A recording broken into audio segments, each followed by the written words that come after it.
Yes, Fellagood.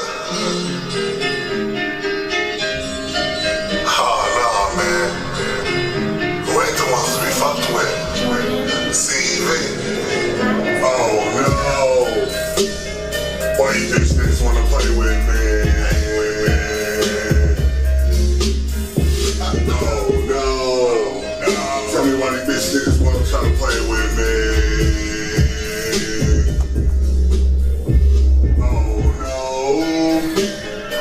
Niggas gon' hang with me.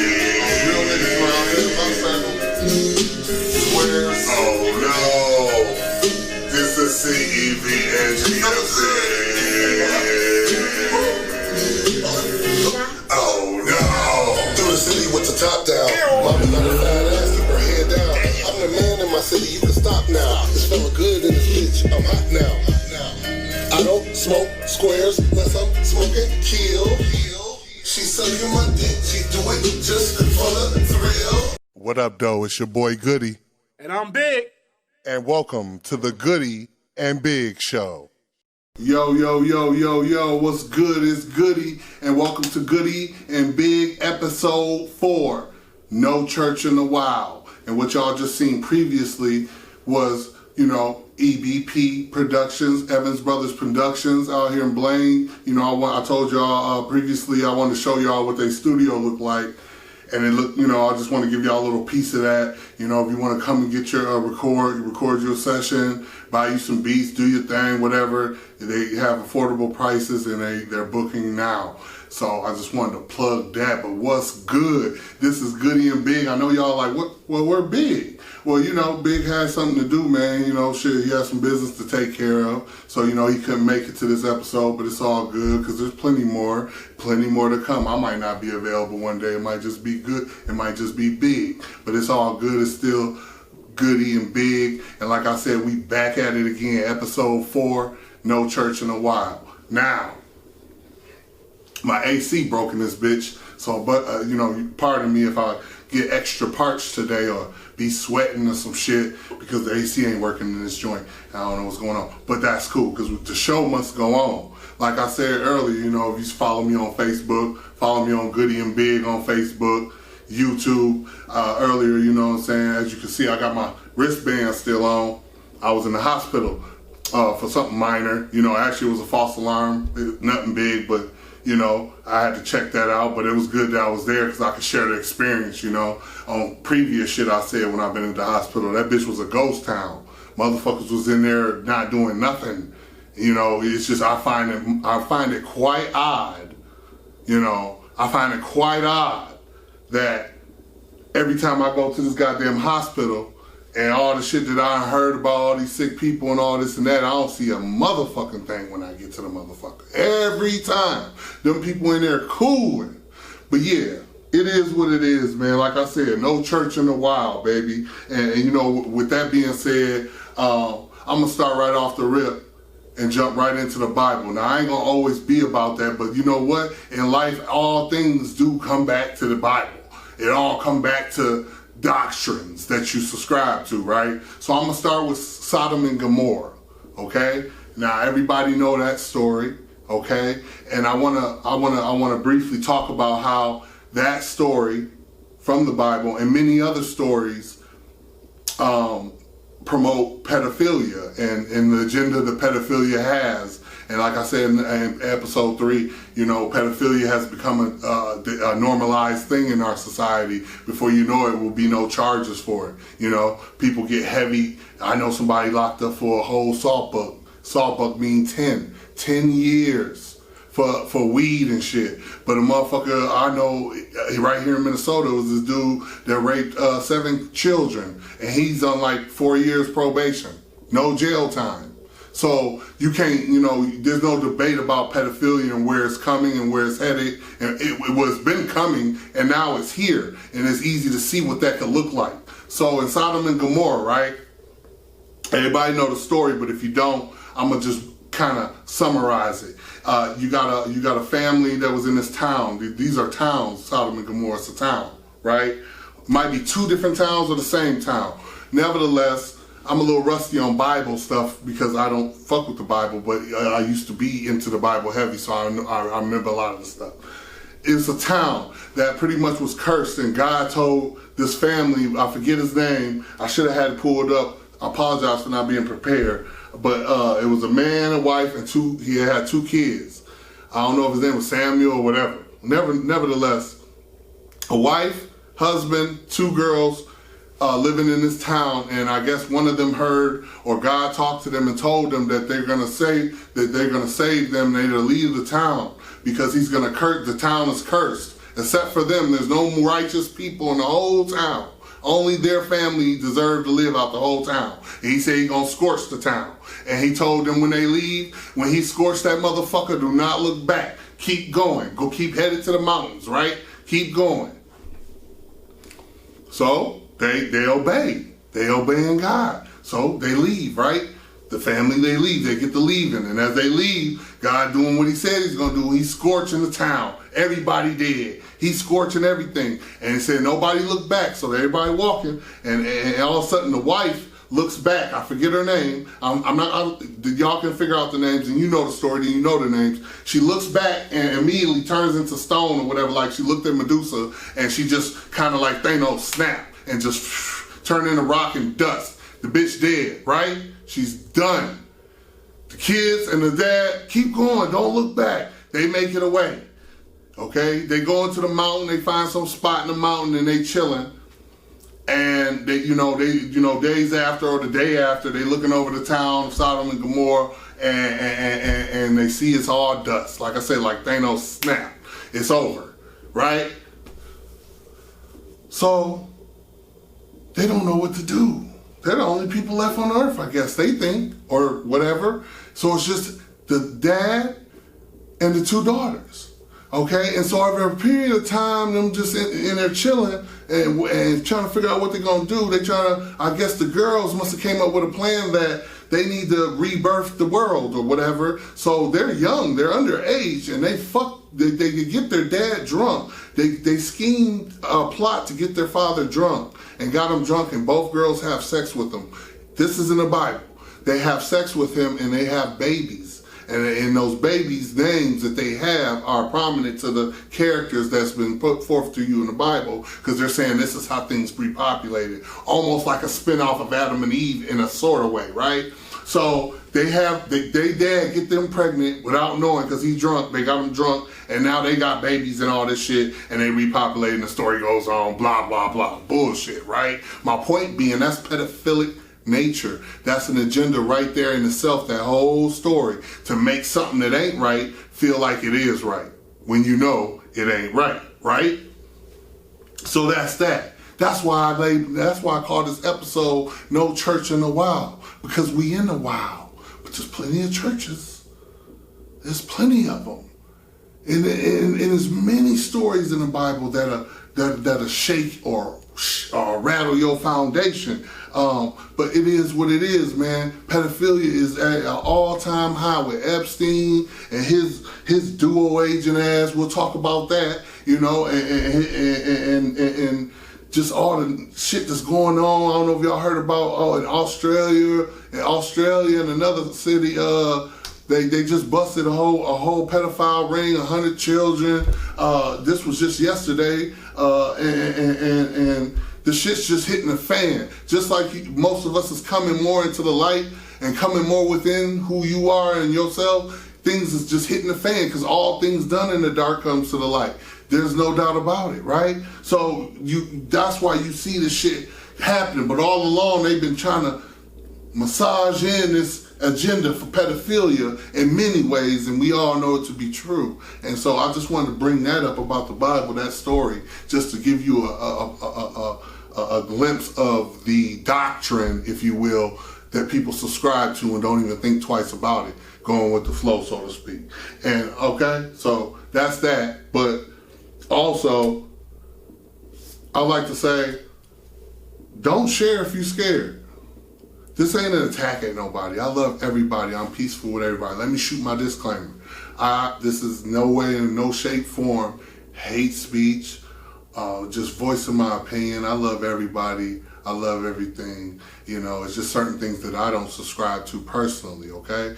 And like I said, don't share if you're scared, because if you're scared, I get it. You know, a lot of us have been conditioned. We talked about classical conditioning, okay?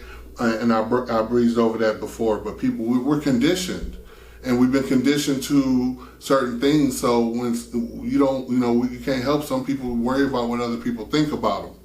In the society, especially with the internet now, image is everything. People want to hold up an image, whether it's fake or not. They want to hold up a certain image, and they worry about, if you're affiliated with this or if you're affiliated that, you're afraid to be shamed or shunned upon by another person or whatever culture or whatever you want to call it. But me personally, man, I don't subscribe to none of that, you know? So I get it if you don't share because you're scared, or you don't share because I know y'all looking, y'all seeing this, and that's the most important thing. All I ask is just hit a like. You ain't got to even subscribe. I get it if you ain't feeling it, but hit a like. Give a baby a like. That's all I'm asking. It don't cost you nothing to hit a like. And then if you don't like the shit, thumbs down the shit. Just boo. Or let me know in the comments. Let me know something. Say something. But, you know, it is what it is. Moving right along. I want to talk about The Matrix. Matrix 1. Keanu Reeves, right? A lot of people been breaking this down lately, and I love it. I love it. You know, I'm a fan of movies, because movies give you a glimpse of reality, right? And to dig deeper in that, if we are a producer, or me personally, if I, take this Goodfellas LLC, this show, and make a media, and I make a movie, it'll most likely be about things that I've seen and I know. So with that being said, there are people in this world that know things that you guys think are imaginary, and they know it to be fact, and they put it in a movie, right? Duh. So that's why a lot of movies give you glimpses, and we'll speak more on that as we roll along in future episodes. I got some beautiful content that I want to put out there and share with y'all, because it's beautiful. But I want to talk about Matrix 1. Before I talk about Matrix 1, I want to jump back to classical conditioning, okay? Because I didn't really give a lot of people like, okay, what the fuck is that? Some people don't know what it is, but there's a story. Back in the day, back in the 60s, there was a Russian scientist named Pavlov. I can't say it right. I don't know his first name, but it's Pavlov or something like that. It's Russian. And he was a scientist, and he had an experiment, right, where he had like 5 canines in a cage. And these 5 canines would be in a cage, just sitting in the cage. And every time it was time for them to eat, he pour out their food in front of the cage, and then he had a button he pressed. He had ding, and hit the button, and the cage open, and they come out and eat, right? Every time. Ding, cage open, they come out and eat. Every time. They go back. Ding, cage open, come out and eat, right? This was something he did probably for a month straight with these canines, right? Which canines are really smart, one of the smartest group of dogs or whatever, breeds of dogs. And one day, I guess after maybe 30 days, maybe even longer, I'm not sure, he opens the gate, hits the bing, but there's no food. They didn't even come out the kennel. They just sat there. But they, they did come out the kennel, but they just sat there and they still salivated, because even though there was no food, they already knew what time it was. There should be food there, so it fucked them up. That's a form of classical conditioning. When you get a chance, look it up in the origins of it. It's pretty deep, because you can classical condition anything and anyone almost in times. And if you think about life, in your everyday life, it happens subconsciously. Whether you always used to doing the same thing every morning, going to McDonald's to eat and get something like you get a number 1 every time, and then all of a sudden they switch the shit up on you. It'll fuck you up because you've been doing it for so long. It's classical. It's just something that organically happens. But yeah, let's go back to The Matrix, right? Neo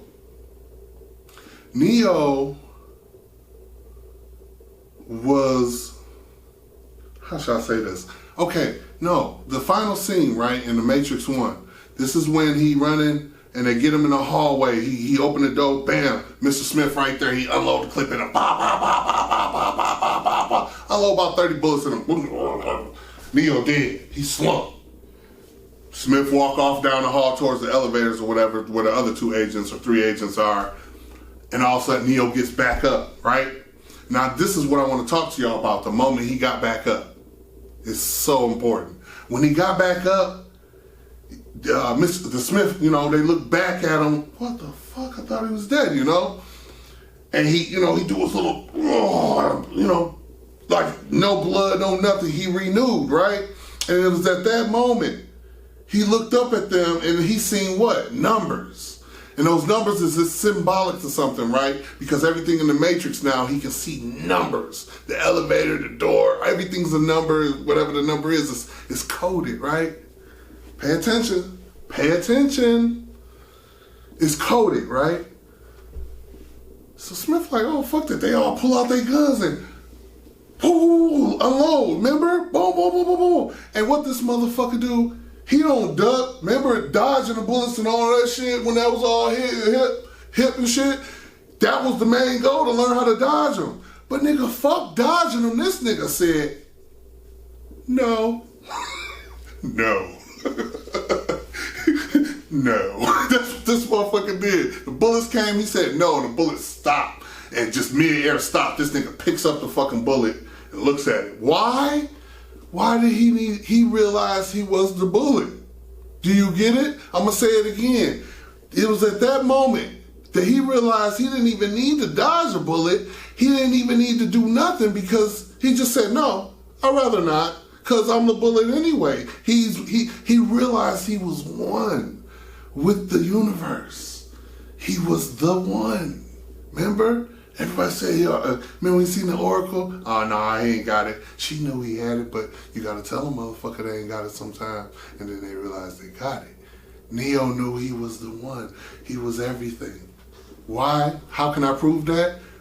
Right after that, he decided to go and jump into Mr. Smith, blow him up. He copied him. That's what leads into Matrix 2 and how the Smith would. That's another story. But my point being, you gotta know, just like I said in episode 3, who your star player is you. And you gotta go within. And what happened in that hallway was so symbolic to me, for someone to go within themselves, because that's what he did. And when he went within himself, he realized that they can't fuck with him no more.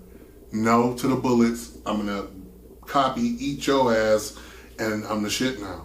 And so I bring that message is to let y'all know, I want you to go within yourself, not within the Bible, not within to the Quran, not within to the Torah, not within to anything that you've been given, but instead just go within yourself, into your own soul, and feel yourself. It feels different once you start doing it. You start moving different. And some of you that are already enlightened and that are already on that level or past my level can understand what I'm talking about. It feels different when you out here moving a certain way once you realize what's really going on. And that's why I wanted to bring up the Matrix, because that was a cold ass scene to me.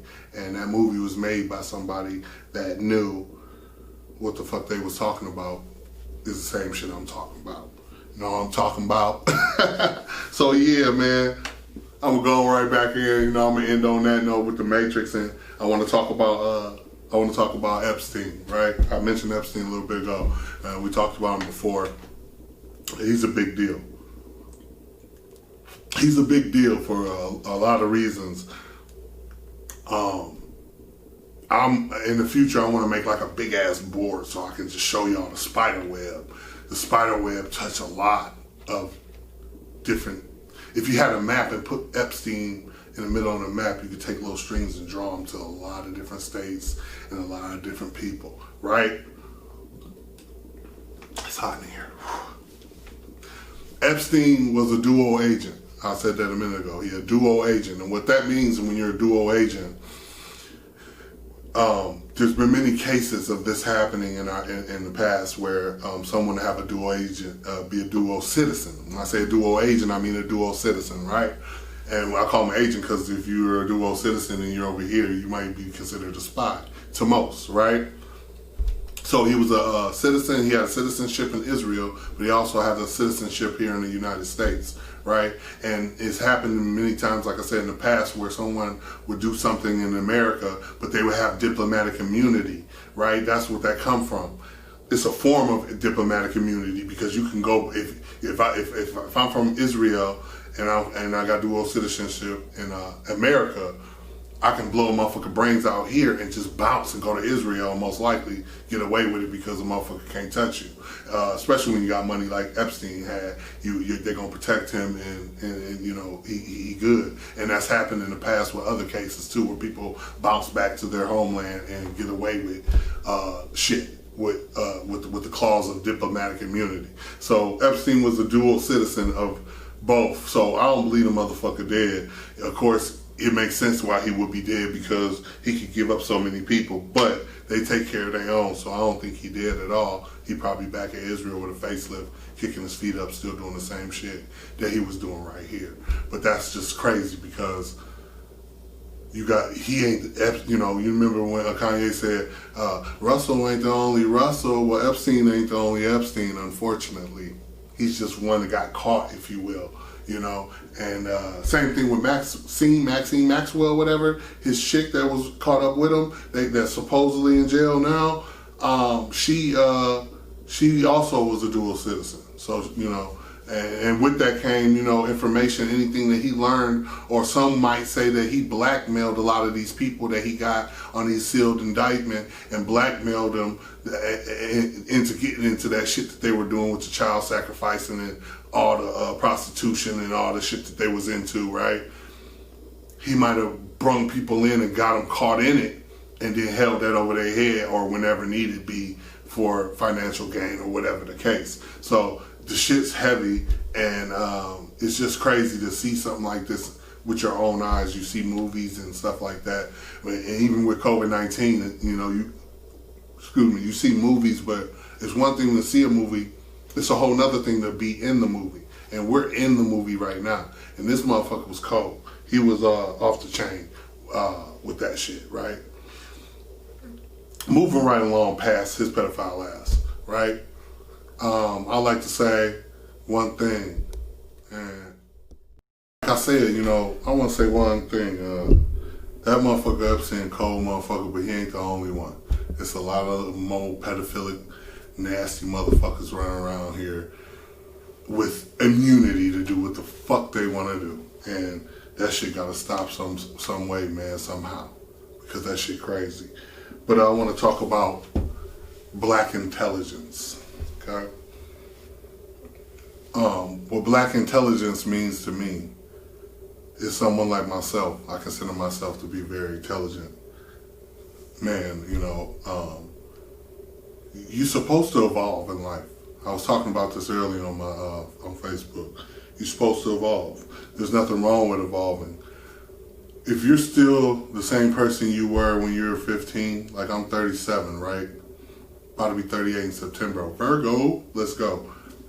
If I was still the same person I was when I was 15, that's a problem. You know, in life you're supposed to learn through the lessons and interactions of different people and just situations, life itself, just learning and making mistakes and bumping into the wall and learning. That's what it's all about, and you should never stop learning. They say you're supposed to learn something new every day, and you know, it's important to evolve. And when you evolve, you become better or greater. And even when you evolve to one level, then you evolve to another level. You're supposed to keep progressing in life, right? And so, you know, where I was 10 years ago, you know, I look back at 10 years ago and I think about all the things that I indulged in and the things that I did, and as far as sports and religion and everything that I've been presented with, just indulging in so heavily, that I look back now and I just like, wow, you know, it feels good to be unplugged. Because when you're unplugged, you just see things different. You become Neo in the hallway in that final scene of The Matrix. You know, you can see things for what they are clear, and you can see people for what they are and who they are, and energy, good spirits, you know, energy. Energy is a good thing, your aura, you know. And there's people out here that are blood suckers and energy suckers. When they suck energy from you, they'll take that positiveness that you have and that aura that you have and suck it from you, and you'll feel drained, you know. And I know you know what I'm talking about because it done happened to you.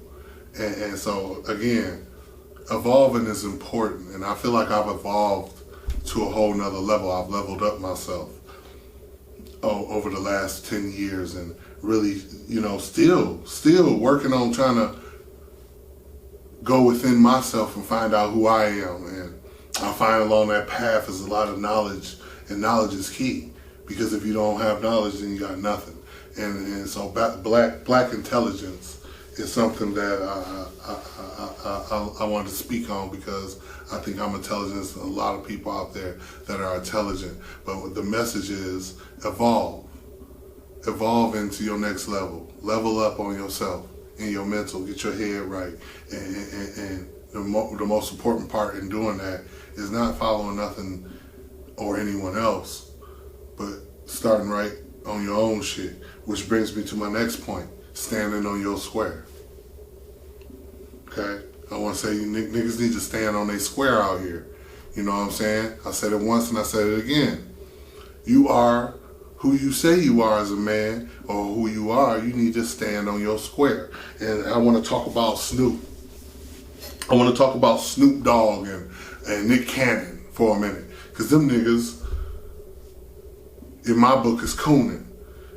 As a man, I ain't gonna say no shit, and 10 years from now, motherfucker say some shit that I done said on this show, and I'm gonna back out and puss out and go apologizing to Master. Now, when Nick Cannon went in, he went in. He went in for his. He didn't go for the 3. He didn't go for the tray ball. No, sir. He went in and he did that. He came at them boys and he kept it 100. Yes, he did that. There's nothing wrong with what he did in my eyes, but you have to stand on your square, young man. If you say something, stand on that shit. Don't go back to massa. Don't go back crying with your tail between your legs, talking about you're sorry. You gotta go for yours. Go for broke. Cause I'm gonna go for broke for my shit. I don't give a fuck. So as a man, especially in this time and what we in now, all this shit going on, and these niggas up here playing around, apologizing, Snoop apologizing to motherfuckers. Who he apologized to? I forget who he apologized. He apologized maybe to Ellen? Did he apologize to Ellen DeGeneres or some shit? I don't know. My point being, niggas be saying shit and then want to double back on a hypochondriac.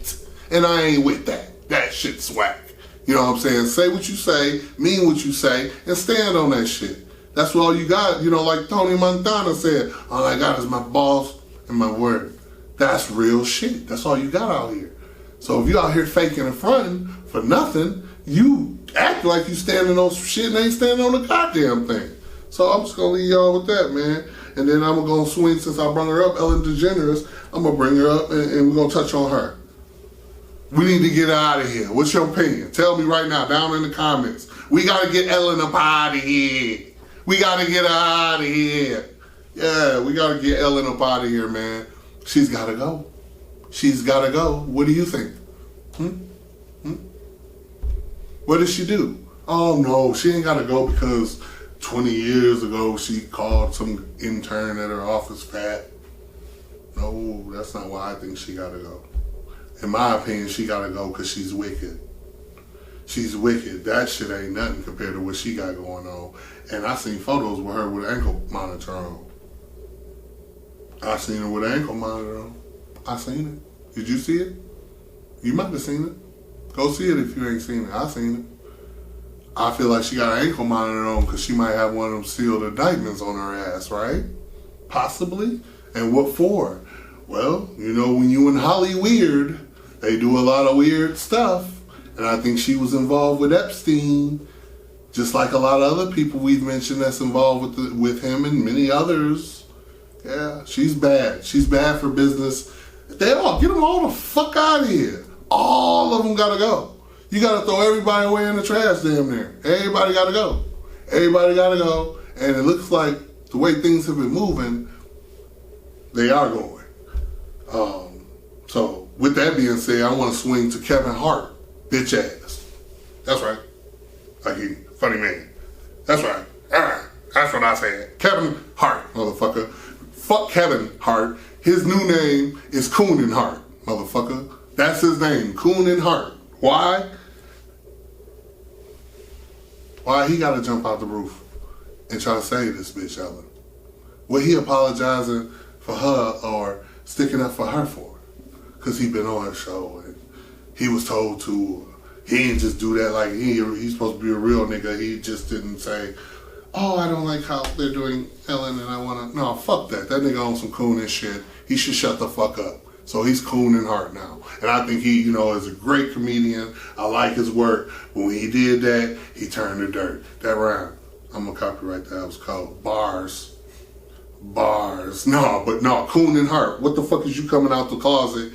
Ain't nobody asked you a motherfucking thing. Why niggas always feel they gotta jump up and try to protect, especially when it's whitey or European or Caucasian, whatever you want to call them. When it's somebody of power, why do we feel like we gotta stop? I'll save him. It happens all the time. Part of classical condition. Can't help it. He can't help it. Kevin can't help it. Either he was told to do it or he just did it because he a coon. And motherfuckers are coons by default most of the time. They don't even know it. Subconsciously, it just happens within their makeup or when we talked about Malcolm X and we talked about Martin Luther King and how Martin Luther King was affiliated with Bernie and Biden and many others. It just didn't make sense for the movement that was going on at the time. So a lot of people get curved into shit not knowing because, again, I hate to keep saying it, but the blind leading the blind, that'll never go old. And you'll hear that a lot out of my motherfucking mouth because that's what is going on out here. The blind's always leading the blind, and that's how you end up like Martin ended up. It makes sense, don't it? Following, don't know, involving yourself with people and accepting deals and bargains with shit and making deals with motherfuckers. And at the end of the day, they had a big deal for you. And we all seen what they did to him, right? So, I mean, what the fuck, Kevin? What the fuck? You really let me down when you start cooning like that, bruh. You really hurt me when you did that, bruh. Say, bruh, why you do that, bruh? That nigga cooning. But we gonna switch it up, man, a little bit because with cooning, another topic I wanted to talk about is jive turkey. Because a lot of these motherfuckers out here is jive turkey sandwiches, you hear me? Cold cuts out here. You a whole goddamn cold cut out here from Subway. And by the way, get it on your app. No plug, but get it on your app 2 for $10. Motherfuckers be hating when you go up in Subway and they spend $16 on one sub and they're drinking it with chips. And you can get a motherfucking 2 subs for $10. All you gotta do is download it on your phone. But that's another story. That's just some fat shit. No plug, or I'll plug them for free. Fuck it. Mike Tyson versus Roy Jones. I want to talk about that. I want to talk about Mike Tyson versus Roy Jones. There's a thing going on out here that they're saying that Whack 100 stole on Mike, caught him slipping somewhere, or I think Whack 100 was on hotboxing with Mike Tyson and his buddy his co-host. And I think things got a little heated in there, and I think Whack 100 slipped Mike one time, and then the cameras went out, and I'm sure Mike beat the fucking Whack out of his 100. Just call that nigga 100. Or just call him Whack now. But the thing, they say there's footage. Mike, or Hotboxing has footage that Whack 100 snuck Mike, bow, real quick, snuck him in shit, bow, right?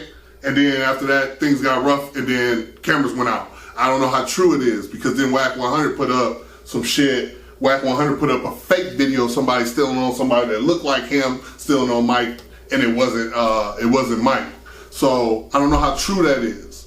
But I tell you whether it's true or not, I bet you Mike beat the fuck out that boy. Have you seen Mike Tyson lately? You already know the nigga crazy. Remember in Hotboxing? If you haven't seen Hotboxing, check that shit out. That shit, I watched most of it. It's most of the episodes, and that shit's dope. And Mike was talking in one episode about how he's like, yeah, man, you know, it was Sugar Ray Robinson was on. He's like, I love you right now, man. I love what you're doing. You're a legend. You're a legend. And I'm crying right now because it's just inside me. You know what I'm saying? It's just inside my heart, and I know I'm a warrior, and my ego. He says, my ego's taking over. I know I can't be that person no more. I can't be that person no more. I gotta, you know, I'm different now.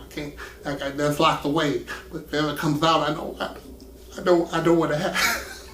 I know what happened now. I'll kill a motherfucker. That motherfucker. Hey, Mike ain't no joke. Did you see him? Go to YouTube right now. Type his name in. Look at that boy. That man, I think 52, 53 years old. No homo, nothing like that. I ain't riding his nuts. All I'm saying is he look like he gonna beat the fuck out of Roy Jones. Everybody say, oh, it's just an exhibition. No disrespect to Roy. Oh my God, Roy Cole was cold. And he was cold, you know, and on his way out, he kind of, but it don't matter. Roy was cold.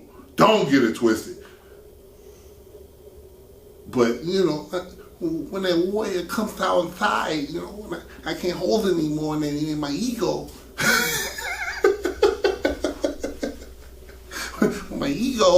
when his ego come back out, he gonna probably hurt that boy Roy Jones, because it's like a light switch for him. That boy gonna go crazy. I put my money on Mike, man. Mike looking real good. He looking fast. He looking in shape. He never had, and motherfuckers say, talking about his legs, he never had no legs. Mike didn't have legs. He had that upper body, and he looking good, and Roy Jones looking good as well, but Mike's looking exceptional. Like, he'd beat the shit out of any one of you niggas watching right now, for sure. Me too. I ain't fighting Mike, I'm popping the shit out of Mike. Fuck you mean? No problem. I'm not fighting Mike. I'm not gonna sit here and try to act like, nigga, I got hands, but I ain't fighting Mike. That nigga fuck you up, and I know Whack hit that nigga. Whack probably had to go to the hospital, because, you know, when they say boxers, their hands are restricted or some shit. So if you fight a boxer fights you regularly, his hands are like registered as a weapon or some shit. So, you know, Mike's hands are definitely registered as some weapons. I heard back in the day, his right hook could punch all the teeth out of a horse's mouth one hit. If he just stood there and was like, boom, and it just crack the jaw of a horse. And they say that's almost impossible to do. So, yeah, Mike versus Roy Jones. That's gonna be interesting, man. I love to see it. You know, a lot of people, you know, we're in a new age now. See, that's evolving. It's evolution. We also see, it's hard to see evolution, but from time to time you can pinpoint evolution, right? From things that are happening, and something like that you would have never seen 20 years ago. Somebody that's over 50 years old still boxing, right? Things change. You might see motherfuckers where they used to retire from the NBA around 30 years old. Now they retiring at like 45 or 50 or whatever the case. Things change, you know, everything just evolves, you know? And so I think it's good for the for entertainment purposes, you know. Boxing's all rigged, all sports are rigged anyway in my eyes, so all that shit's fake and it's all about money anyway. But I think it'd be great entertainment, because that's what entertainment is supposed to do. It's supposed to entertain you and keep you at bay and keep you from elevating. And video games do the same, and a lot of other fucking things. So it's gonna be interesting to see that. I can't wait to see that, man. It's gonna be cool. I'd like to take a second to plug myself. Goodfellas LLC official, you know, and under Goodfellas, of course, we got Goody and Big, and we got Fella Transit, and we got Fella Media. We got a lot of shit coming. We doing music, all that, man. It's all coming. A lot of things are coming, and I like the way things are feeling. Like I said, when you evolve and things, you're trying to do different things, you start to feel different, you start to move different, and it feels good when it all just feels right. You know, somebody who waiting for the perfect time will be. They say someone who waits for the perfect time will be waiting forever, because right now is my perfect time, because I'm gone. I'm gone on, bruh. No, I'm gone on. Ain't no stopping. I ain't stopping shit. We going on. We gonna see 197, 200, 300, 400 episodes. I'm gone. I'm gone on. And so, you know, that's how I go, and that's what it should be like, right? So, I like to ask a personal question. It's a big question. It's a big question. Excuse me. I'm thirsty. It's hot in here. It's gonna be a shorter episode, by the way, because, you know, like I said, Big ain't here today, so it's gonna be a little shorter than usual. But I like to probably end things on this last topic, if you will. What did you do for those who received? For those who received unemployment and got the stimulus. I can personally, from personal experience, I ain't trying to put my business out there, nobody's business out there, but just say I know from personal experience that people who were with the stimulus and the unemployment got anywhere from 10,000. Well, that's for 3-4 months, right? They got anywhere from $10,000 to $20,000, give or take. Okay. Now, some of these, I know a lot of y'all gonna say, "Oh, well, that don't count for me because I didn't get shit. I had to work all the way through," you know. And so, I got the stimulus, you know, that went on bills. But I'm talking about them racks. I'm talking about them racks you got, right? Anywhere from $10,000 to $20,000 within 3 to 4 months. Money you've never seen before. Did you stack it up? Did you look at it? Did you let it get dusty? That's what you should have did. And while it was getting dusty and you were stacking it up and keeping your bills caught up, you should have, personally, I think you should have used that money to invest in yourself. So I guess the question I'm asking is, did you use that money to invest in yourself? Did you think for one time, for one moment, maybe I should start a t-shirt business or food truck or pay off my credit and get my credit straight, get my credit score up, pay off my car, pay off this, pay up 6 months rent. Did you make any smart moves at all if you received $10,000 to $20,000 in the last 4 months? Did you? Or did your ego did your ego take over? And did you buy the Jordans? Did you know 4th of July, before the 4th of July hit, they hit you with 3 pairs of Jordans? Y'all know that, especially you Jordan heads out there. Oh yes, sir. They hit you with 3 pair of Jordans right before the 4th, and you got all them motherfuckers, right? Tricked off a lot of money on weed and drugs. Did you put shit back into the community at all? Did you?